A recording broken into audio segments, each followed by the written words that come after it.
Ansal group का मामला अब सियासत तक पहुंच गया है। इसी सिलसिले में सीएम योगी विधानसभा में सपा पर हमलावर दिखे। अंसल ग्रुप को लेकर यूपी में सियासत तेज हो गई है। कंपनी के खिलाफ धोखाधड़ी का मामला भी दर्ज कराया गया है। ये मामला क्या है और कैसे सुर्खियों में आया, सब कुछ इस रिपोर्ट में देखिए। ये अंसल तो आप ही की उपस्थिति कि अगर एक भी होम बायर के साथ धोखा किया तो सारी प्रॉपर्टी को भी जब्त कर लेंगे, या किसी नागरिक का पैसा लेकर के वह कहीं भाग जाएगा तो पाताल से भी उसको निकाल करके लेके आएंगे और सजा दिला देंगे। विधानसभा में दिया सीएम योगी के बयान उन सभी होम बायर्स के लिए उम्मीद का किरण बन के आया है जो अंसल ग्रुप के कारस्तानी का शिकार हुए हैं। होम बायर्स परेशान थे, उम्मीदें धूमिल हो रही थी, आशा निराशा में तब्दील हो रही थी, लेकिन सिर्फ तब तक जब तक सीएम योगी ने मामले को खुद अपने संज्ञान में नहीं लिया था। अब जब सीएम योगी खुद फ्रंट पर आए हैं तो निवेशकों की उम्मीदें मुखर हो गई हैं। दरअसल सीएम योगी की कथनी और करनी का तालमेल ही उनका सियासी सफलता का फलसफा रहा है और यही वजह है कि मंगलवार शाम को सीएम योगी ने बयान दिया और बुधवार सुबह ही अंसल ग्रुप गोमती नगर थाने में एफआईआर भी दर्ज हो गई। लखनऊ विकास प्राधिकरण ने अंसल ग्रुप के खिलाफ एफआईआर दर्ज कराई। अंसल प्रॉपर्टीज और उसके प्रमोटर्स पर होम बायर्स के साथ धोखाधड़ी का आरोप है। बीएनएस की धारा 316(5), 318(4), 61(2), 352, 351(2), 338, 336(3), 340(2), 111 के तहत FIR, prevention of damage to public property act 1984 की धारा 3 के तहत एफआईआर दर्ज हुई है। सीएम योगी ने मंगलवार को ही एफआईआर से कुछ ही घंटे पहले विधानसभा में अंसल ग्रुप को लेकर कार्रवाई का अल्टीमेटम दिया था और सीएम के बयान के बाद एलडीए तुरंत एक्शन में भी आ गया। होम बायर्स के साथ धोखाधड़ी के मामले में पिता और बेटे समेत किन लोगों पर एफआईआर हुई है वो भी जान लेते हैं।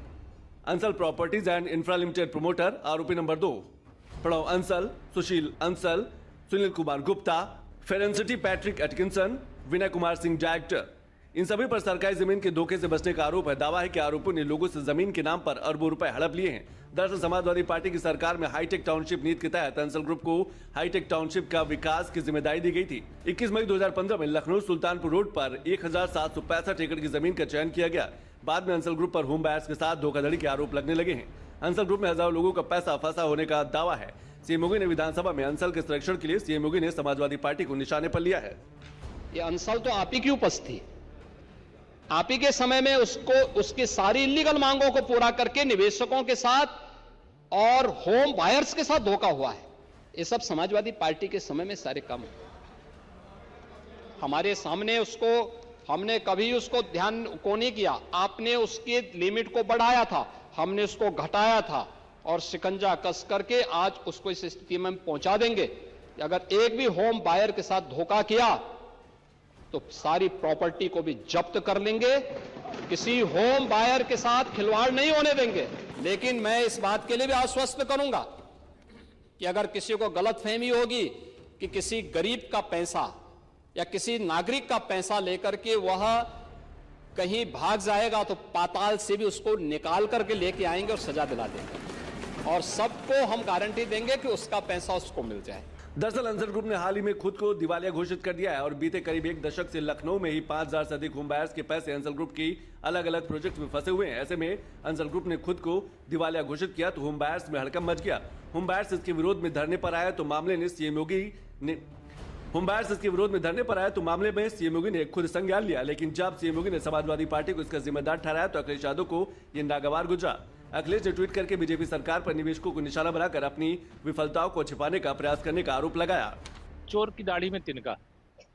अगर किसी मामले की जांच हो रही है, कोई दोषी पाया जा रहा है, अगर किसी से प्लाट या मकान देने का पैसा लिया गया तो उसे देना ही पड़ेगा। अगर नहीं देंगे तो फिर उसमें कार्रवाई होगी। वो कानून है, अपना काम करता है। अंसल ग्रुप यूपी के सबसे बड़े बिल्डरों में से एक माना जाता है। इनके लखनऊ, नोएडा और गाजियाबाद समेत कई शहरों में बड़े प्रोजेक्ट चल रहे हैं। गाजियाबाद में ही अंसल ग्रुप के खिलाफ धोखाधड़ी का मामला दर्ज हो चुका है। वहीं लखनऊ के सुशांत गोल्ड सिटी ग्रुप के खिलाफ 20 से अधिक आपराधिक मामले दर्ज है। अंसल ग्रुप को शहीद पथ पर सुशांत गोल्ड सिटी नाम से हाईटेक टाउनशिप बसाने का लाइसेंस साल 2015 में मिला था। बाद में योगी सरकार ने इस योजना पर शिकंजा भी कसा था, जिसका जिक्र सीएम योगी ने सदन में भी किया। एलडीए वीसी के मुताबिक अंसल को 2015 में लाइसेंस मिला था। 5 साल में टाउनशिप विकसित करनी थी। सपा सरकार में योजना 6465 एकड़ की थी। साल 2023 में योगी सरकार में डीपीआर संशोधित करके योजना 4690 एकड़ की गई। आखिरी बार 6 अप्रैल 2023 में अंसल का लेआउट पास हुआ था। लेआउट पास होने के बाद 5 साल का समय योजना विकसित करने के लिए दिया गया।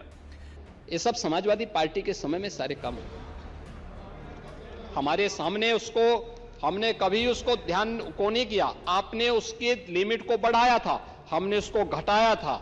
लखनऊ की सरोजिनी नगर सीट से विधायक राजेश्वर सिंह ने सीएम योगी को पत्र लिखकर लखनऊ में अंसल ग्रुप के खिलाफ जांच की मांग की है। राजेश्वर सिंह एलडी अधिकारियों की भूमिका पर भी उन्होंने सवाल उठाया। डीडीयूपी संवाददाता अभिषेक मणि त्रिपाठी से बात करते हुए राजेश्वर सिंह ने क्या कहा, आप भी सुनिए।